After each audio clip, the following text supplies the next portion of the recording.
Hi welcome to my channel. நான் வந்து வாழை இலை வச்சு ஒரு சில்லி சப்பாத்தி ரெடி பண்ண போகிறேன். அதுக்கு வந்து நான் சப்பாத்தி எல்லாத்தையும் இப்படி கட் பண்ணி எடுத்துக்கிறேன்.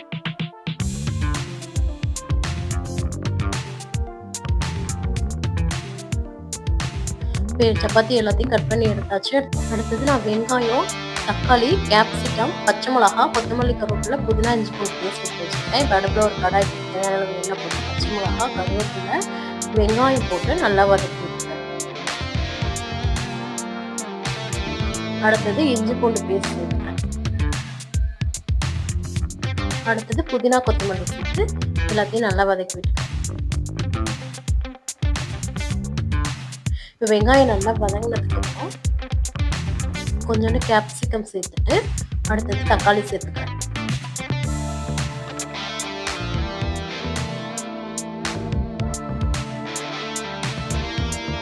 எல்லாத்தையும் நல்லா வதக்கிட்டு வெங்காய தக்காளிலாம் நல்லா வதங்கினதுக்கப்புறம் நான் வந்து 1 ஸ்பூன் குழம்பு மிளகாத்தூள், 1/2 ஸ்பூன் மஞ்சத்தூள், மிளகுத்தூள், ஜீரகத்தூள் இது சேர்த்துக்கிறேன்.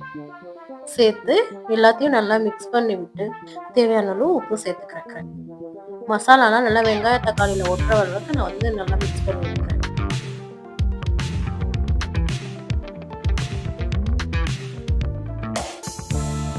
மசாலா நல்லா ரெடி ஆகிடுச்சு. அடுத்து நான் வந்து கட் பண்ணி வச்ச சப்பாத்தி எல்லாத்தையும் நான் அதுலேயே மசாலாலேயே சேர்த்து அதையும் நல்லா மிக்ஸ் பண்ணி விட்டேன்.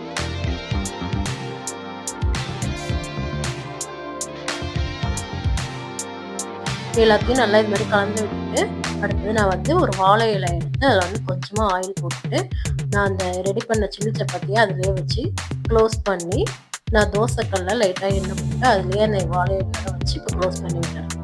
அடுத்து நான் திருப்பி போட்டுக்கிறேன். இது மாதிரி ஒரு 15 நிமிஷம் தோசைக்கல்லையே வச்சு சிம்மில் வச்சு வச்சுக்கிறேன்.